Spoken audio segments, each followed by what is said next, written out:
Sydni. If you are watching, it should be on the right side of your screen, and type in who you are about keeping kosher for Passover. I want this to be more of a discussion than a video, more of a discussion than a lecture. So Shavuot, I can't eat on Passover, or do and don't eat. And then third, kind of a level 3, how do we kosher our kitchens for Passover? How do we make our kitchens kosher for Passover? So if you're watching, please make sure to go to the chat page and type in your name so that I know who's watching. And you can watch this again later. So to start out, why keep kosher for Passover? The main source that we're going to look at is Exodus chapter 12, verse 15, verses 15 through 20. And we'll start out with that. Exodus chapter 12, verse 15, Shiv'at yamim matzot tochelu, marishon tashbitu, se'or mibatechem, ki kol ochel chametz v'nichrata hanefesh ahim miyom harishon ad yom hashvi'i. 7 days you shall eat unleavened bread. On the first day you shall remove leaven from your houses, for whoever eats leavened bread from the first day to the 7th day, that person shall be cut off from Israel. So not only do we not eat leavened bread on Passover, we should remove leavened bread from our houses. Now, just some context for this bit in Exodus. This is right before the 10th plague. God is just about to go to the people of Egypt, and God is just about to kill all of the firstborn of the people of Egypt. The people Israel will put lamb's blood around the lintels of their houses in order to keep away the death of the firstborn, that plague of the death of the firstborn from them. And in remembrance of this, God's putting forth commandments. I saw a few people join in right now, and we're on Exodus chapter 12, verse 15. And so this verse is saying, in commemoration of this 10th plague, God is commanding us not to eat bread. This is also in commemoration of, after this 10th plague, people of Egypt are going to be pretty, so the people of Israel have to leave real quick. And so they didn't have time to leaven their bread. Now, I'll go on to the next verse. Uvayom harishon mikra kodesh uvayom hashvi'i mikra kodesh yeh lachem kol malacha lo ya'aseh bahem ach asher ya'achel l'chol nefesh hu levado ya'aseh lachem. You shall celebrate a sacred occasion on the first day, and on the 7th day no work at all shall be done. Only what every person is to eat, that alone may be prepared for you. Okay, this is to refer to something we're not going to talk about so much today, but the 1st and 7th days, or if you are, or if you practice 2-day chagim, if you practice 2-day holidays, the 1st, 2nd, and 8th days are considered holidays. No work is done on these holidays, but there's an exception for preparation of food. 17, Ushmartem et hamatzot ki be'etzem hayom hazeh hotzeti et tzivotechem me'eretz Mitzrayim leavened bread, for on this very day I brought your ranks out of the land of Egypt. You shall observe this day throughout the ages as an institution for all time. And this is a key verse in saying this idea of eating leavened bread for 7 days is not just something that the people Israel are doing that one time as they're leaving Egypt. It's something that we're doing every year throughout time up until today. Barishon ba'arba'a asar yom lachodesh be'erev tochlu matzot ad yom ha'echad ve'esrim lachodesh ba'arev. In the first day, from the 14th day of the month at evening, you shall eat unleavened bread until the 21st day of the month at evening. Right? So this is saying, Okay, first day of Passover starts out on the 14th of Nisan and ends on the 21st of Nisan. There are reasons why it's extended for some, and again, different conversation. Shivat yamim seor lo yimatzeh bevatechem, ki kol ochel machmetzet v'nichrata hanefesh hahi me'adat Yisrael bager uba'ezrach haaretz. No leaven shall be found in your houses for 7 days. For whoever eats what is leavened, that person shall be cut off from the community of Israel, whether he is a stranger or a citizen of the country. Okay, so no leaven, again, shall be found in your houses for 7 days. It's not just about eating bread or not eating bread. It's about having it in your house, which is why these laws of Passover are so much stricter than kosher laws the rest of the year. It's not just about eating. It's not even just about benefiting from, but it's about having them in your house.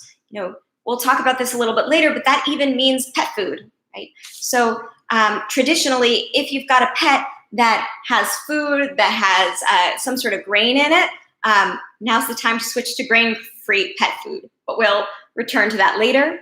Kol machmetzet lo tochelu b'chol moshvotechem tochlu matzot. You shall eat nothing leavened. In all of your settlements, you shall eat unleavened bread. Okay, so again, you shall eat nothing leavened.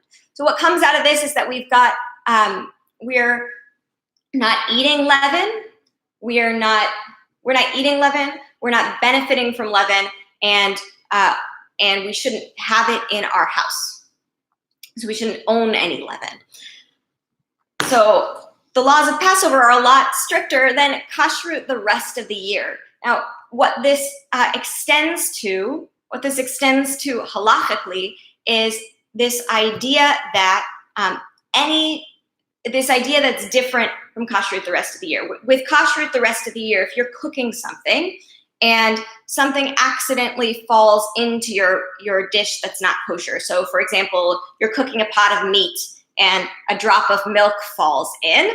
As long as the milk is 1/60th of this pot of meat, if it's after the fact, if you did it by accident, still okay to eat. Preferable not to, but still okay to eat.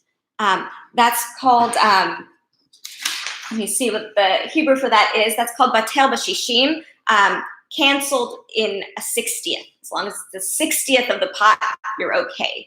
But on Passover, if you've got a tiny crumb of bread in any form, then that's considered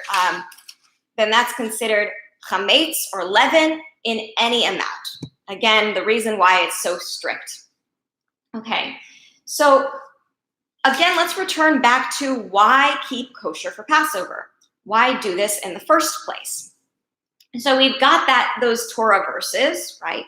But beyond that, there's some spiritual reasons. We can see cleaning this chametz, this leaven, out of our lives as a sort of spiritual and physical spring cleaning.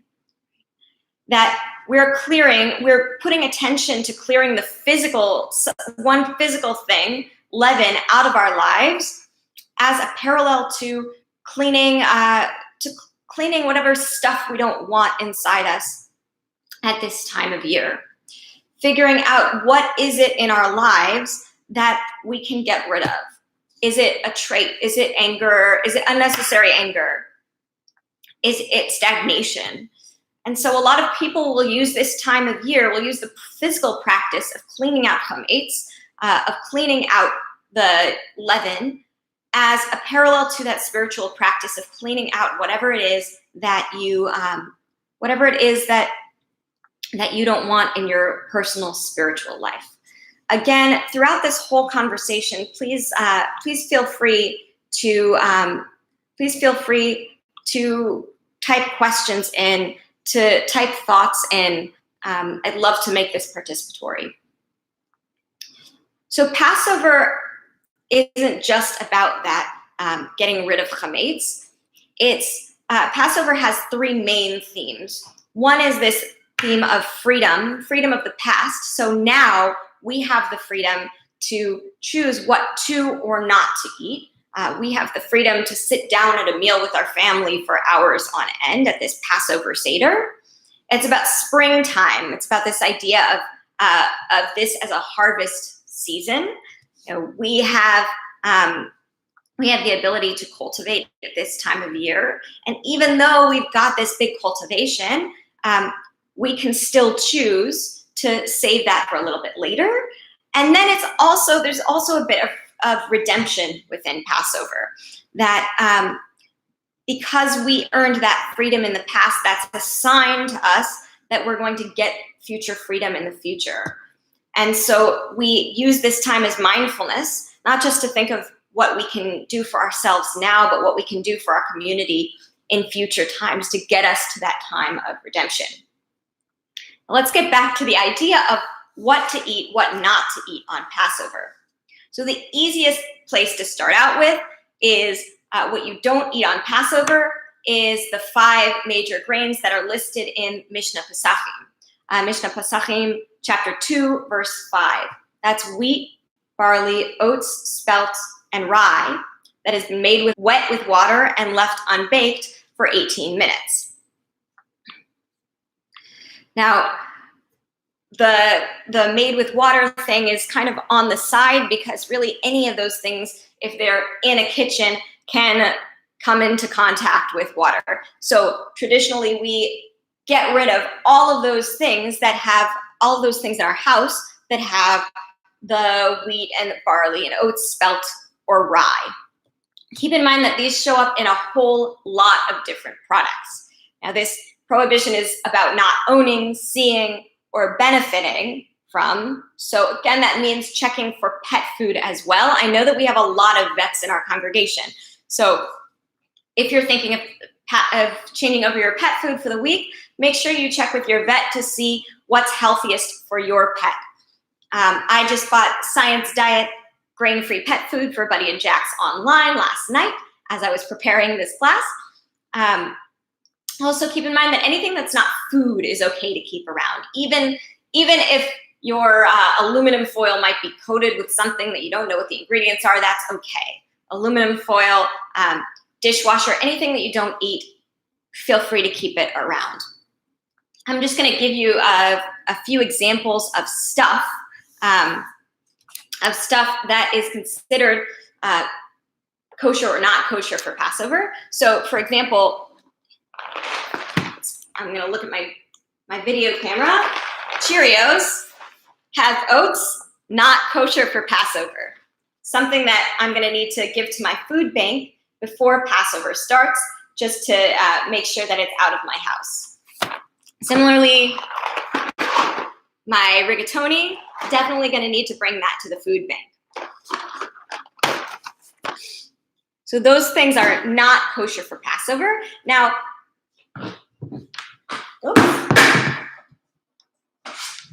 the cocoa powder that just fell on the floor, while this may be kosher for Passover, I use it a lot in baking, so it probably came into contact with flour, and my hands might have been wet, so there might have been some water involved. So while this is kosher for Passover, rather than throwing it away or giving it away, I'm going to just set it aside, put it in a separate cabinet for Passover to make sure that I don't use it. Similar with this sugar, this container of sugar that I've got here. Kosher for Passover, but I'm gonna set it aside.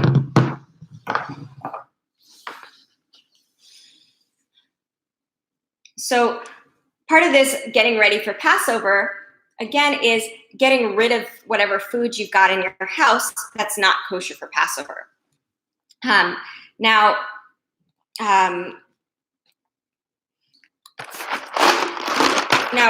That might be giving it away to the food pantry. That might be throwing it away if it's something that you can stand to throw away. But if anything causes financial difficulty, then there's a legal process, kind of a legal fiction that we do called selling our chametz. If you are on our Agudath Achim mailing list, I'll give you more information about that later this week. But basically, you can designate something as sold for Passover and then get it back at the end. It stays in your house. But things that you might want to sell for Passover include this whiskey. It's got sentimental value. We got it as a wedding present to use specifically for happy events. So this I'm not going to give away or throw away. I'm going to put that back in a cabinet and sell it. Rebecca is letting us know that the food bank will not take open packages. So my giant thing of oatmeal that I opened from Sam's Club, I'm going to have to either throw that away or sell it over Passover, or use it all before Passover. Sam's Club, I'm going to have to either throw that away or sell it over Passover, or use it all before Passover. Okay, so first thing, easiest thing to remember is, again, anything that doesn't have those 5 grains. But if you want to take it a step up and talk about kosher certification, there are things. So for the purposes of Passover, that means anything that doesn't, the easiest way to do this, depending on what community you're in, means just buying packaged foods that have a hechsher, that have a little kosher for Passover symbol on it. Now, in Shreveport, Louisiana, and other places like that, that's very difficult. So what I'd like to suggest, living in Shreveport, is that anything that you would deem kosher for regular use that doesn't have any ingredients that have those 5 grain products in them, and definitely check ingredients because they're in lots of different things. Anything that doesn't have those 5 grain products in them, if you buy them before Passover, then you can use them on Passover. If you're buying during Passover, it does need a Passover hechsher. And please keep in mind that that matzah will need a Passover hechsher, because matzah is only deemed kosher for Passover if it's baked within 18 minutes of putting it in contact with water. Again, leaven is that flour and water together put in contact. In Shreveport, Kroger, Whole Foods, and Albertsons are the most common places to buy kosher food. But I know that that we'll probably be going to Dallas at some point soon. So if you need kosher food for Passover, or if you need anything to go on your Seder plate, please let me know. I'm happy to do a shopping trip, hoping to go to Dallas for myself as well. Also, keep in mind, medication is okay. If you've got prescription medication, you don't need to check to see if there's a hechsher. Remember that pikuach nefesh, saving a life, is one of the most important Jewish values. And so if there's a medication that's saving your life, really important to take that. That's why we're doing this on video, is for the sake of pikuach nefesh, so we're not teaching in person during this pandemic. Any questions before I move on to kitchen? You can always put it in live chat. Okay, so we talked about removing everything from our pantries except for what would cause financial loss. And again, really important, our food pantry right now needs quite a lot, although donations are always better. If you've got bread products that are closed, that are sealed, make sure that you bring them to the food pantry rather than just throwing them away. Okay, so kitchen time. Now, again, keeping kosher is not just about eating, it's about owning, it's about benefiting from. So we're gonna talk about koshering our kitchen, making our kitchen kosher for Passover. Now, before we talk about making things kosher for Passover, let me show you some things that cannot be Passover, that cannot be made kosher. Really, either for Passover or if you're koshering your kitchen, just to make it kosher in general. Things that can't be made kosher for Passover are ceramics. So like this plate, gonna have to put it away in the closet for the week of Passover. It's ceramic, I can't kosher it. Flimsy things, or things that you would not want to subject to a lot of heat, like this plastic avocado container, I'm gonna put that away for the week.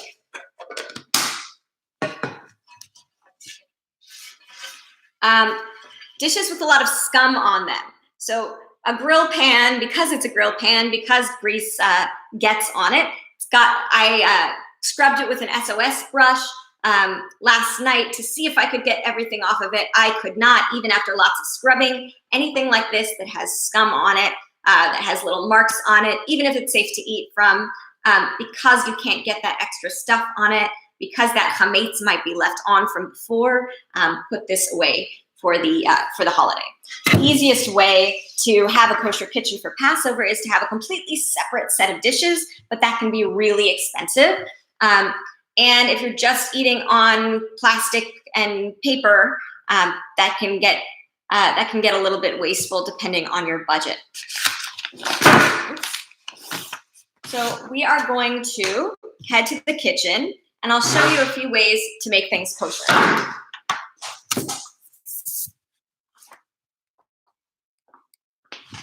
Okay, so this is my kitchen. Let's try to do this in a way that you can see things. Okay, so first thing when you're koshering a kitchen is you're going to want to kosher the appliances. Okay. So if you're looking online, in the description, there is a link to the Rabbinical Assembly Passover guide. That's got a lot of really good stuff about how to make your kitchen kosher for Passover. It's pretty strict, so if you have questions, please feel free to ask me, because there's a lot of details, and personally, I don't follow every single thing on there. As with any sort of Jewish practice, this is okay. So koshering appliances for Passover. We'll start out with stovetop and oven. Now, I'm not going to do the entire thing right now because it takes a really long time. But the way that you would kosher a stovetop, a gas range, is you would turn everything up to high heat. The kitchen's going to get hot. So if you're doing this on a day when the weather is really hot, make sure you have air conditioning on. Open a window.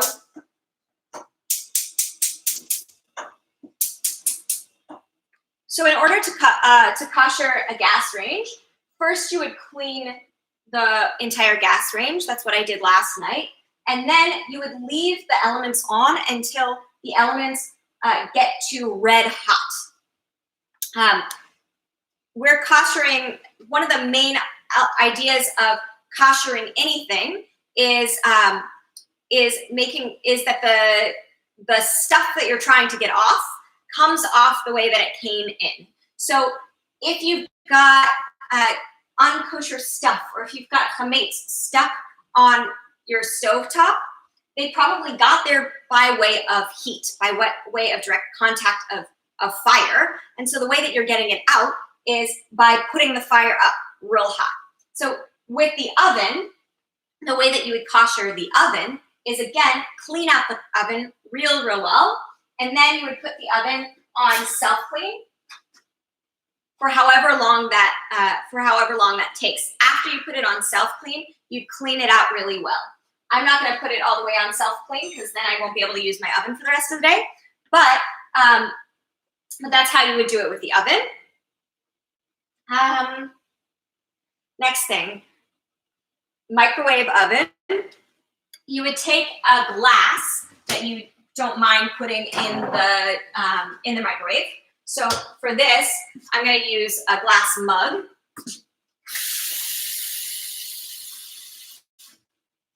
You clean out your microwave really well, and then you take this glass mug and you stick it in the microwave. Oh, doesn't fit in my microwave without taking this thing out.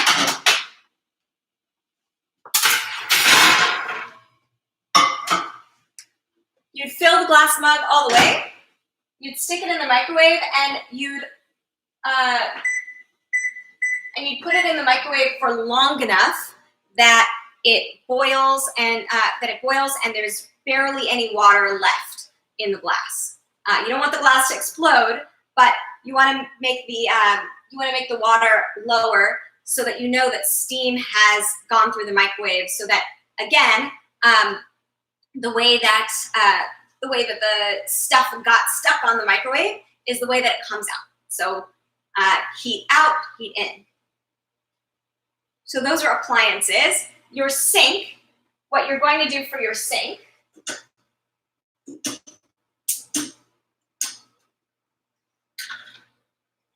is you're going to boil some water. Let's see if this is done by the time I'm done with this video.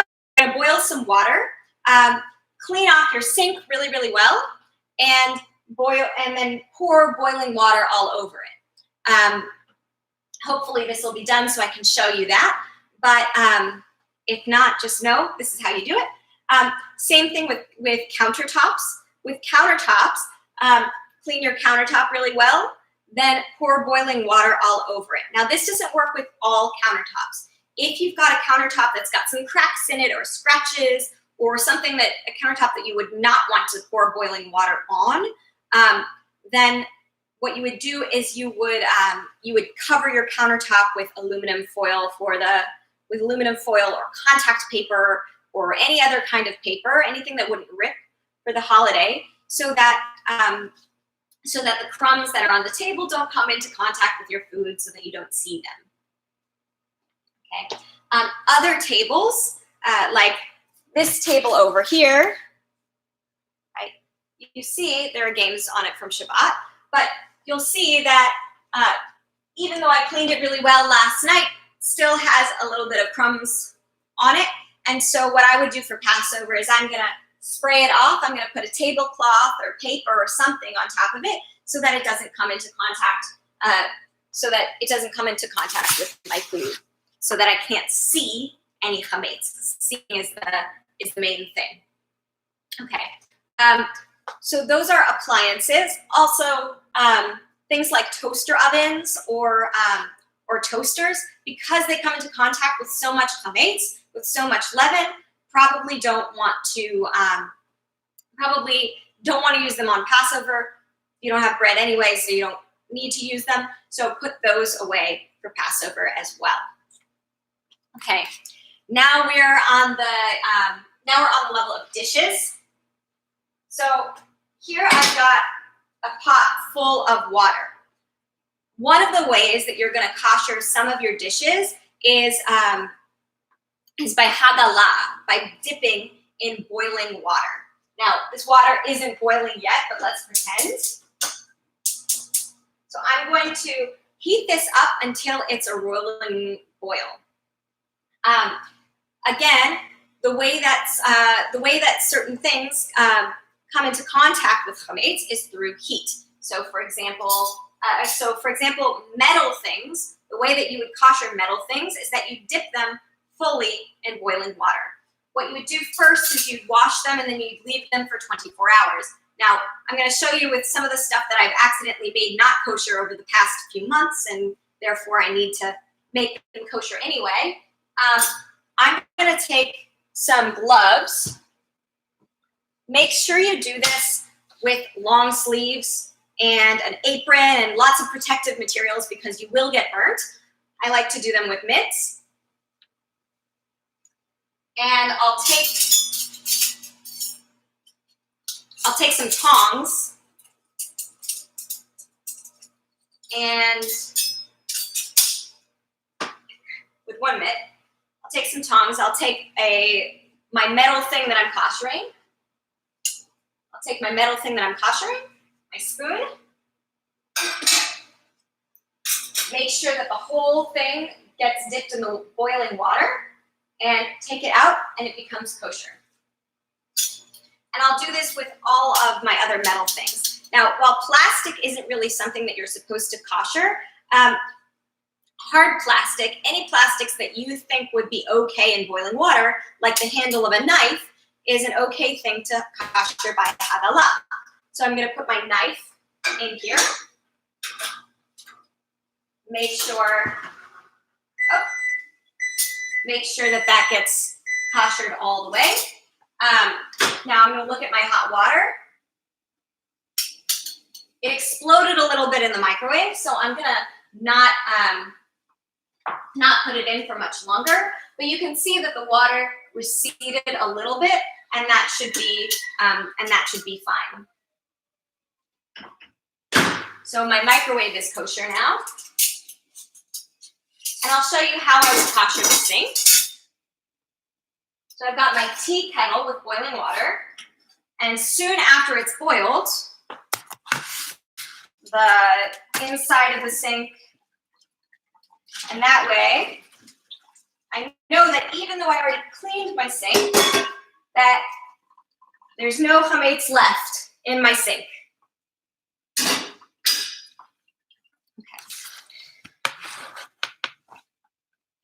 So keep in mind that if I've got a metal bowl or something, that works for koshering as well. So for example, let's see, I've got a small metal bowl like this. I can also kosher that. So I can make sure, even though the whole thing might not fit in, I can make sure that all of it, by moving it around with the tongs, I can make sure that all of it gets immersed. And then carefully, somehow, take it out. Again, wear protective clothing, you will get burnt.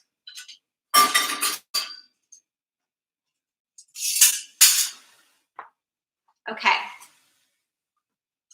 Even with metal bakeware, then you are going to, you're going to have the oven on that high heat again on the cleaning cycle or on the highest heat that it can go. And you'll take the baking dish and you'll put it in the oven for a decent amount of time, let's say for an hour, to make sure that, that all the chametz comes out of that metal baking dish. So baking, because the source of heat is different, baking dishes you're going to put in the oven instead of dipping them in here. Another way that you can kosher that's more intense is if you have a blowtorch. Then you can, especially with baking things, it's called libun. Basically lighting. Let me look over my notes to see if I forgot anything. Let's see.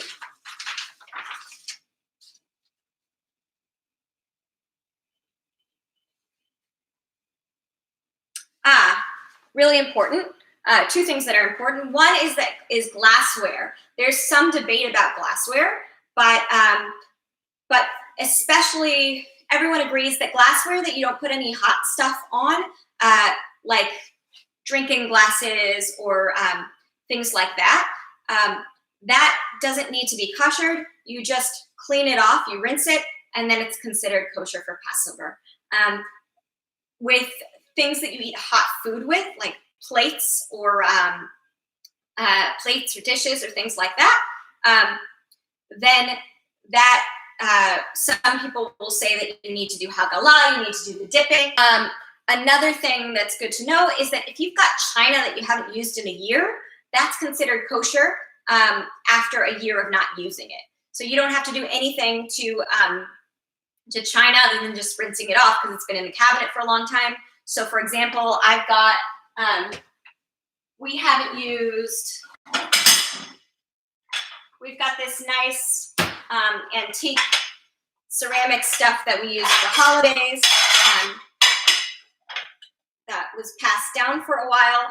We never use it except for maybe Passover, and so that's considered kosher, even though we don't know who used it in years before. So great grandma's china, you're okay. I'm gonna put that to the side so I don't break it.